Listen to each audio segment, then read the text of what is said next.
ঘূর্ণিঝড় ইয়াসের প্রভাবে উপকূলীয় এলাকায় বাঁধ ভেঙে পানিবন্দী হাজার হাজার মানুষ। কক্সবাজারে মেরিন ড্রাইভ ক্ষতিগ্রস্ত, তাণ্ডবের চিহ্ন ভারতের ওড়িশা ও পশ্চিমবঙ্গ জুড়ে।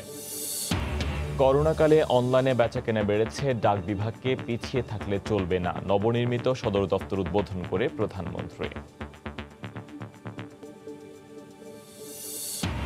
ওয়াজে ধর্মের নামে উগ্রবাদ ছড়ানো বক্তাদের অনেকেই হেফাজতের সঙ্গে যুক্ত, একজন গ্রেফতার। হত্যার হুমকি বা কটাক্ষ করা ইসলাম বিরোধী মত চিন্তাবিদদের।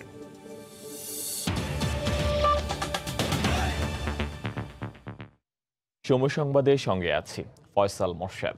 ঘূর্ণিঝড় ইয়াসের প্রভাবে পটুয়াখালী, সাতক্ষীরা ও বাগেরহাট সহ দেশের বিভিন্ন উপকূলীয় এলাকায় ব্যাপক ক্ষয়ক্ষতি হয়েছে। বুধবার এই ঘূর্ণিঝড়ে সৃষ্ট জোয়ারের পানিতে সাতক্ষীরায় ডুবে গেছে গ্রামের পর গ্রাম। ঘরবাড়ি হারিয়ে চরম দুর্ভোগ পোহাচ্ছেন হাজার হাজার মানুষ। পটুয়াখালীর ৩০ থেকে ৪০টি পয়েন্টে বেড়িবাঁধ ভেঙে পানি ঢুকে পড়েছে লোকালয়ে। সমুদ্রের ঢেউয়ের তোড়ে কুয়াকাটার বেড়িবাঁধের বাইরে থাকা শতাধিক অস্থায়ী দোকানসহ হোটেলগুলোর বেশ ক্ষতি হয়েছে। এছাড়াও ক্ষতিগ্রস্ত হয়েছে জেলার ৬৫০টি মাছের ঘের। এছাড়া বাগেরহাটেও জোয়ারের পানিতে ২ সহস্রাধিক মৎস্য ঘের ভেসে যাওয়ায় প্রায় ৫১ কোটি টাকার ক্ষয়ক্ষতি হয়েছে। জোয়ারের পানিতে সুন্দরবন থেকে ভেসে এসেছে ৩টি মৃত হরিণ। ২৬ মে ২০২১ পানি আরো ১-২ ফুট হয়ে যাওয়া হরিণের জন্য কোনো ক্ষতি হবে না। কিন্তু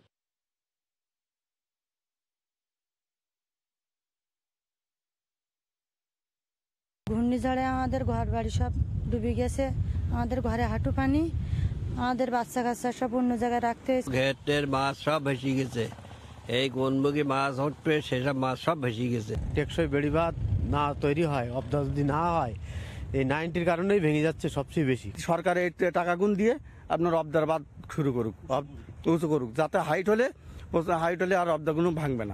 আমাদের ঘর দুয়ার বাসায় লই গেছে, এখন আমরা সাগরে বাসায় লই গেছে, এখন আমরা বউ মাই ফলা লই কোথায় থাকবো। এই মুহূর্তে কক্সবাজারের মেরিন ড্রাইভ সড়কে আছেন সহকর্মী সুজা উদ্দিন রুবেল এবং সাতক্ষীরার বুড়ি গোয়ালিনী এলাকায় আছেন সহকর্মী মমতাজ আহমেদ বাপি। প্রথমে যাচ্ছি কক্সবাজারের রুবেলের কাছে। রুবেল, ঘূর্ণিঝড় ইয়াসের প্রভাবে প্রবল জোয়ার অব্যাহত রয়েছে, যেটি সকাল ৮টা থেকে শুরু হয়েছে, এখন বেলা ১২টা পর্যন্ত এই জোয়ার অব্যাহত আছে। আমরা যদি একটু বলতে হয় যে জোয়ারের সাথে সাথে বাতাসের গতিবেগও বেশি রয়েছে, আমরা সকাল থেকে এই অবস্থা লক্ষ্য করছি। যদি বলতে হয় যে সকাল থেকে মেরিন ড্রাইভ সড়কে আমরা দেখতে পেয়েছি বেশ কিছু স্থানে ভাঙন দেখা দিয়েছে এবং এই ভাঙনের কারণে কিন্তু অনেকটা ঝুঁকি কক্সবাজার টেকনাফ মেরিন ড্রাইভ সড়কে ঝুঁকি আশঙ্কা করছেন এবং চালকরা বলছেন এই সড়ক দিয়ে প্রতিদিন শত শত গাড়ি চলাচল করে। এই গাড়িগুলো কিন্তু এখন যেহেতু সমুদ্রের জোয়ারের পানি আছড়ে পড়ে বেড়িবাঁধের যেটি জিও ব্যাগ দেওয়া হয়েছে সেটিতে পড়ছে এবং পরবর্তীতে সেই পানিগুলো আবার আছড়ে পড়ছে সড়কে। এই সড়কে আছড়ে পড়ার কারণে বিভিন্ন অংশে ভাঙন দেখা দিয়েছে এবং ভাঙনের ফলে পুরো কক্সবাজারের মেরিন ড্রাইভের যে দরিয়ানগর, হিমছড়িয়া এবং পাতুয়ারটেক বেশ কয়েকটি পয়েন্টে এই ভাঙন দেখা দিয়েছে। এই ভাঙন ফলে কিন্তু অনেকটাই যারা যানবাহন চলাচল চালায় তারা বলছে এটি যে কোনো মুহূর্তে এই সড়কে যানবাহন চলাচল বন্ধ হয়ে যেতে পারে, যেভাবে জোয়ারের পানি আছড়ে পড়ছে। শুধু এখানকার যে সড়কের যে যান চলাচল নয়, এখানে যে পর্যটন ব্যবসায়ীরা রয়েছেন হিমছড়ি পয়েন্টে, দরিয়ানগর পয়েন্টে, তারাও আমরা দেখতে পেয়েছি বেশ কিছু ব্যবসা প্রতিষ্ঠান, প্রায় 30টির অধিক ব্যবসা প্রতিষ্ঠান পানিতে তলিয়ে গেছে। আর বেশ কিছু প্রতিষ্ঠান আছে যেগুলো হুমকির মধ্যে আছে। আমরা ব্যবসায়ীদের সাথে কথা বলেছি, তারা যে বিষয়টি বলছে, এইরকম জোয়ারের পানি আগে তারা দেখেননি। প্রায় 6 ফুট উচ্চতায় পানি প্রবাহিত হয়ে তাদের ব্যবসা প্রতিষ্ঠানে আঘাত করছে এবং মেরিন ড্রাইভ সড়কে আঘাত করছে, যার কারণে তারা ব্যবসা প্রতিষ্ঠান ছেড়ে দিয়ে নিরাপদ আশ্রয়ে অবস্থান করছে। অন্যদিকে এখনো পর্যন্ত সেই অবস্থা এখনো বিরাজ আছে। আমরা যদি একটু দেখাতে চাই যে সমুদ্র সৈকত এলাকায় এখানে এখনো পর্যন্ত জোয়ারের পানি উপকূলে আছড়ে পড়ছে। এই আছড়ে পড়াতে এখানকার যে কলাতলি পয়েন্টে বিভিন্ন নিম্নাঞ্চল রয়েছে, এই নিম্নাঞ্চলও মানুষজন অনেকটাই আশঙ্কার মধ্যে আছেন। তারা গতকালও নিম্নাঞ্চল প্লাবিত হয়েছিল, আজও কিন্তু একই অবস্থা।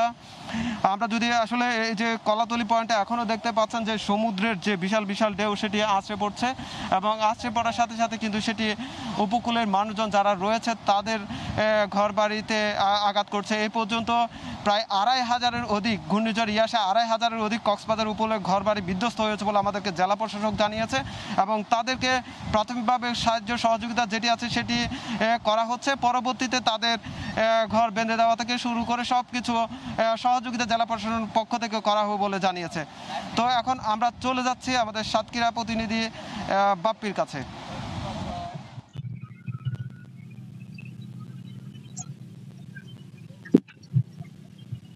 পানি বৃদ্ধি পেয়েছে, বৃদ্ধি পাওয়ার সাথে সাথে ঝোড়ো হাওয়া এবং বৃষ্টিতে নরম ভেড়ি ভেঙে নিম্ন অঞ্চল প্লাবিত হয়েছে চিংড়ি ঘের, ডুবে গেছে ঘর বাড়ি, ভেসে গেছে হাঁস মুরগি।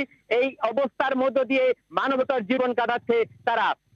একই সাথে এই ভেড়িবাঁধ রক্ষা আবারও জোয়ার আসছে, সেই জোয়ারে আবার ভেড়িবাঁধ ভাঙতে পারে সেই আশঙ্কায় এখানকার স্থানীয় মেম্বার চেয়ারম্যানদের নেতৃত্বে সাধারণ মানুষ স্বেচ্ছাশ্রমের মাধ্যমে যুদ্ধ করছে ভেড়িবাঁধ রক্ষার জন্য। ভেড়িবাঁধ রক্ষার কাজ চালিয়ে যাচ্ছে তারা। একই সাথে আমরা পানি উন্নয়ন বোর্ডের সঙ্গে কথা বলেছি। পানি উন্নয়ন বোর্ডের উপর এই এলাকাবাসীর অভিযোগ যে বারবার তাগিদ দেওয়ার পরও কেন তারা এই স্থায়ী সমাধান পায় না, কেন তারা স্থায়ী মজবুত ভেড়িবাঁধ পায় না। বারবার ভেড়িবাঁধ ভাঙে তাদের কপাল, ভেসে যায় তাদের মাছ, ভেসে যায় তাদের সম্পদ। এইভাবেই তাদের প্রতি বছরই তাদের একবার করে ক্ষতির সম্মুখীন হতে হয়। তারা সরকারের কাছে বারবার দাবি জানিয়েছে, মাননীয় প্রধানমন্ত্রীর কাছে তাদের আকুল আবেদন।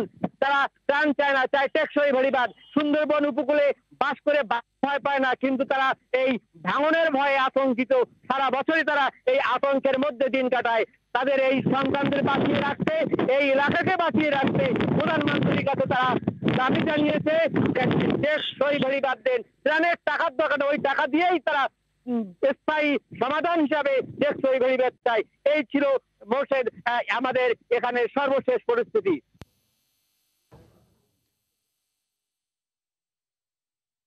সহকর্মী মমতাজ আহমেদ বাপি সরাসরি যুক্ত হয়ে জানাচ্ছিলেন সাতক্ষীরা থেকে। তার আগে সুজাউদ্দিন রুবেল যুক্ত হয়েছিলেন কক্সবাজার থেকে। এবারও ঘূর্ণিঝড়ের প্রভাবে সুন্দরবনের ব্যাপক ক্ষয়ক্ষতি হয়েছে।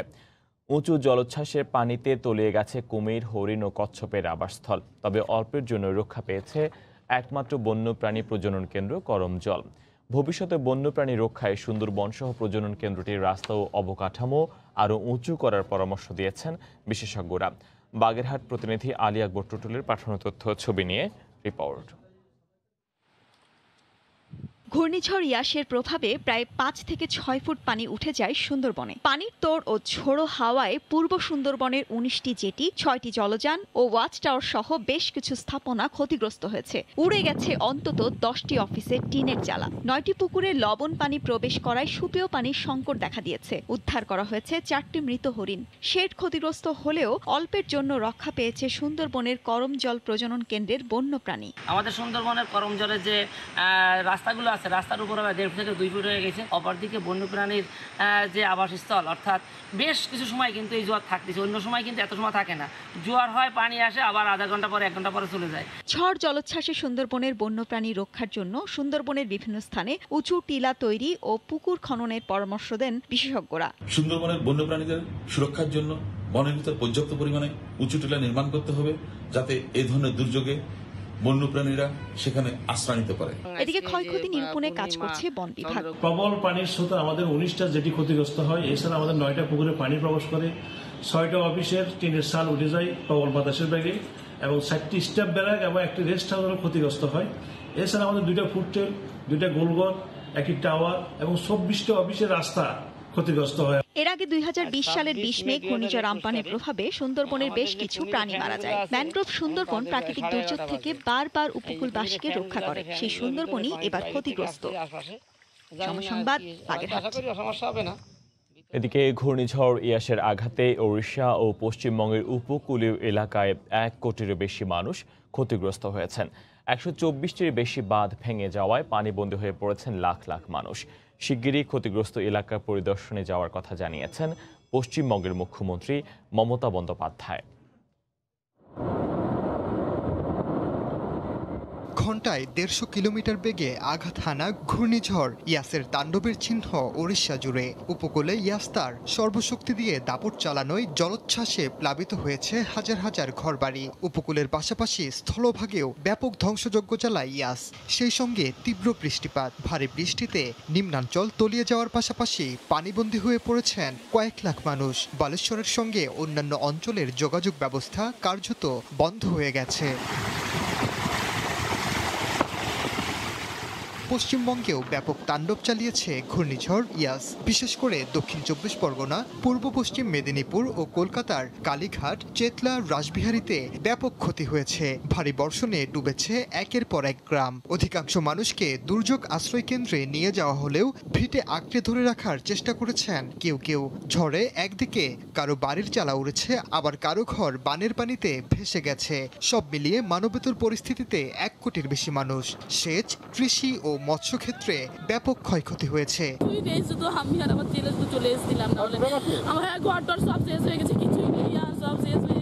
प्रॉब्लम हमारा घर में पानी घुस गया और चावल धान सब भीज गया और थोड़ा दिक्कत हुआ जोर, हम लोग घर छोड़ के चला गया था।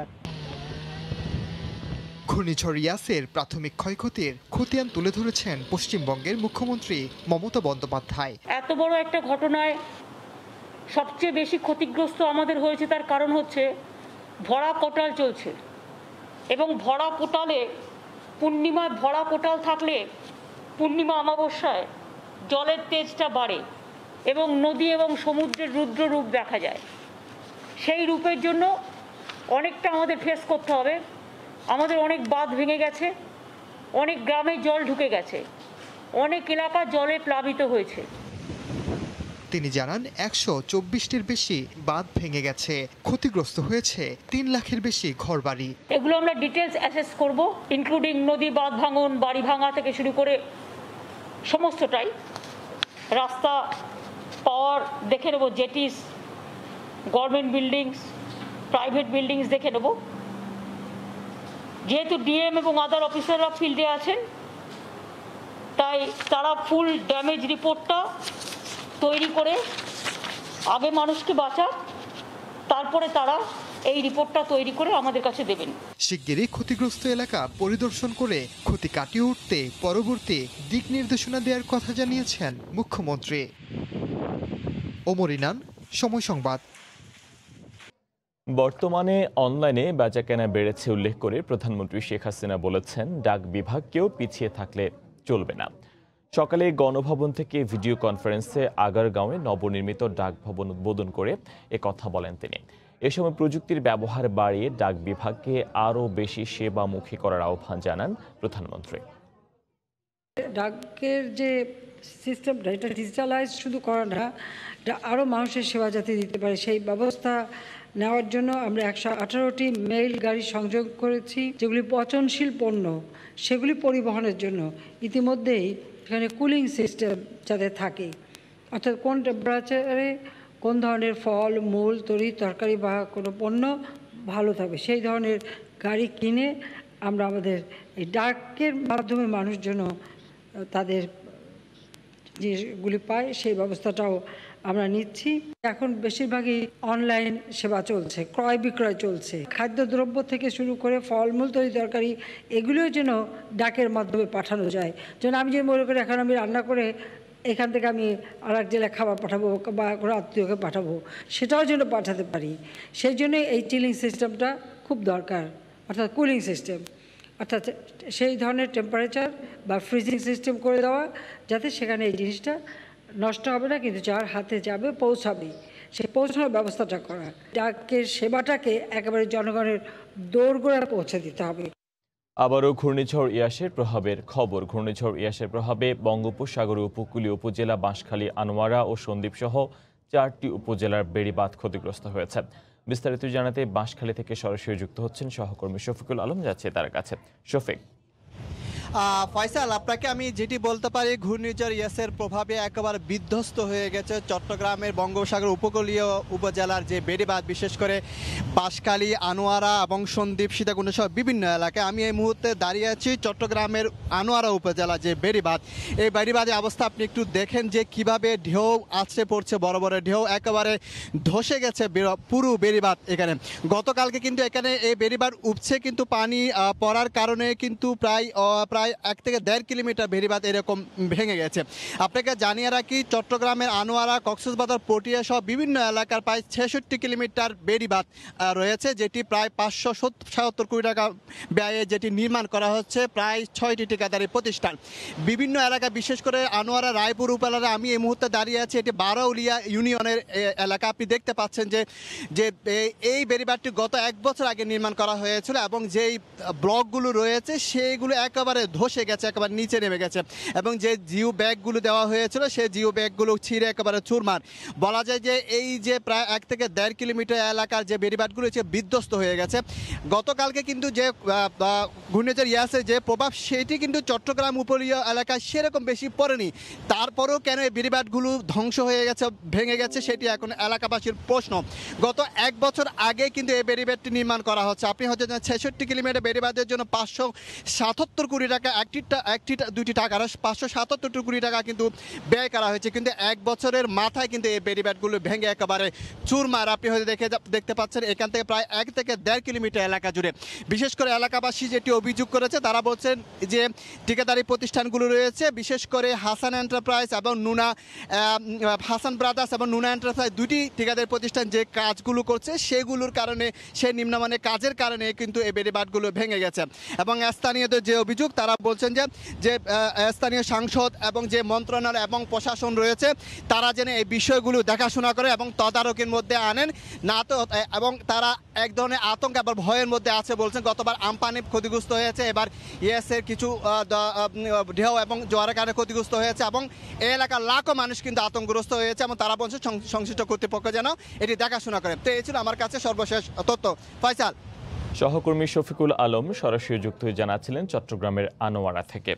এদিকে প্রবল ঢেউয়ে শিমুলিয়া ঘাটের পন্টুন ভেঙে শিমুলিয়া বাংলাবাজার রুটে বন্ধ সব ধরনের নৌযান, ঘাটে আটকে আছে যানবাহন। বিস্তারিত জানাতে সেখান থেকে সরাসরি যুক্ত হচ্ছেন সহকর্মী নাসির উদ্দিন উজ্জ্বল।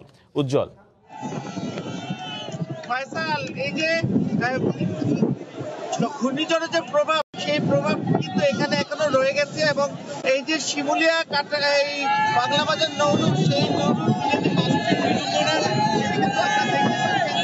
ফেরি কিছুটি, এই ফেরিতে কিন্তু 2 দিন ধরে এখানে নৌকর পড়ে আছে। সেই ফেরিতে কিন্তু লোকজন, হাজার হাজার লোকজন বসে আছে, এবং এই যে ফেরির পুরো এলাকা, সেখানে কিন্তু কোথাও বসার তেমন জায়গা নেই, হাজার হাজার মানুষ অপেক্ষায় আছে। কিন্তু আপনারা দেখছেন যে পদ্মা কি উত্তাল, সেখানে বড় বড় ঢেউ আসতে পড়ছে, এবং ফেরিঘাটগুলোর অবস্থা কিন্তু নাজুক। এবং এখানে যে লঞ্চ চলাচল আছে, যে এই শিমুলিয়া বাংলাবাজার এবং শিমুলিয়া মাঝিকান্দি, সেই রুটে কিন্তু লঞ্চ চলাচল বন্ধ রয়েছে। সরকার থেকে লঞ্চ চলাচলের ঘোষণা দেওয়া হলেও এখান থেকে কিন্তু যে এই উত্তাল পরিস্থিতির কারণে বিআইডব্লিউটি কিন্তু বলছেন যে এই পরিস্থিতিতে তারা কোনোভাবে অনুমতি দিতে পারছেন না, এবং পুরো পদ্মায় তারা বলছেন যে অস্বাভাবিক বাতাস চলছে, এবং এই বাতাসের সঙ্গে বড় বড় ঢেউ আসতে পড়ছে। সে কারণে কিন্তু তারা বলছেন যে এই পরিস্থিতি খুবই নাজুক, সে কারণে তারা নৌযান চলাচলের অনুমতি দিতে পারছেন না। কিন্তু গেল 2 দিন ধরে যেই সব লোকজন এখানে এসছেন, তারা কেউ ফিরে গেলেও কিন্তু অনেকে এখানে অবস্থান করছেন, তারা কিন্তু যাওয়ার মতো অবস্থা পাচ্ছেন না।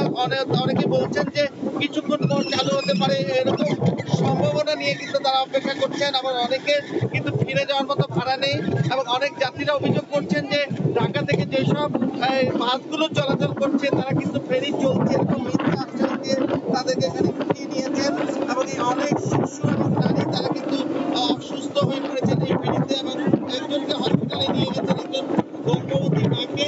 তো এই পরিস্থিতিতে তারা বলছেন যে এই যে ইয়াসের প্রভাব, যে এতটা সময় চলবে, এটা কিন্তু তারা বুঝে উঠতে পারেনি। এবং বিআইডব্লিউটিসি বলছে যে এই ঘাট যে রয়েছে, ঘাটগুলোকে মেরামত করবার মতো অবস্থা তাদের এখানে নেই, কারণ এত ঢেউ আসতে পড়ছে যে তাদের মেরামত পরিবেশ নেই।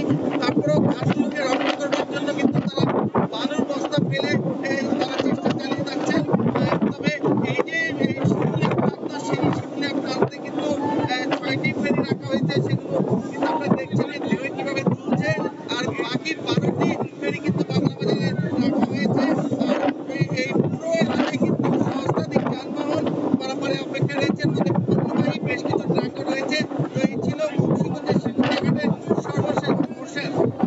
মুন্সিগঞ্জের শিমুলিয়া ঘাট এলাকা থেকে সরাসরি যুক্ত হয়ে জানাচ্ছিলেন সহকর্মী নাসির উদ্দিন উজ্জ্বল। বুয়েট শিক্ষার্থী আবরার ফাহাদকে হত্যার ঘটনায় আজীবন বহিষ্কৃত আশিকুল ইসলাম বিটুকে ক্লাস করার সুযোগ দেওয়ার প্রতিবাদে মানববন্ধন করেছে বুয়েট শিক্ষার্থীরা। সকালে বুয়েটের শহীদ মিনারের সামনে এ মানববন্ধন করেন তারা। মানববন্ধন থেকে শিক্ষার্থীরা বিটুর ক্লাসে অংশ নেওয়ার বিষয়ে আইনি পদক্ষেপ নেওয়ার দাবি জানান। এদিকে শিক্ষার্থীদের দাবির সঙ্গে একমত জানিয়ে বিশ্ববিদ্যালয়ের ছাত্র কল্যাণ পরিচালক জানিয়েছেন, আদালতের নির্দেশনা নিয়ে বিটু অনলাইন ক্লাসে অংশ নেয়। এই বিষয়ে তারা আইনি পদক্ষেপ নেবেন। তার রেজিস্ট্রেশন ফিরে পাওয়ার কোনো সুযোগ নেই বলেও জানান তিনি।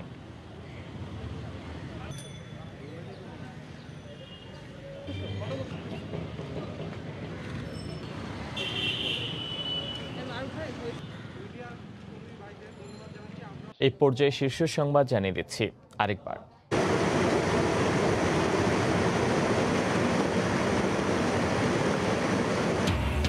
ঘূর্ণিঝড় ইয়াসের প্রভাবে উপকূলীয় এলাকায় বাঁধ ভেঙে পানিবন্দী হাজার হাজার মানুষ। কক্সবাজারের মেরিন ড্রাইভ ক্ষতিগ্রস্ত, তাণ্ডবের চিহ্ন ভারতের ওড়িশা ও পশ্চিমবঙ্গ জুড়ে।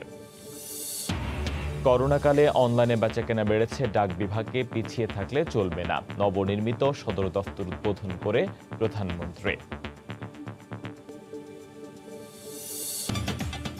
এই ছিল এখনকার মতো, সঙ্গে থাকুন সময়।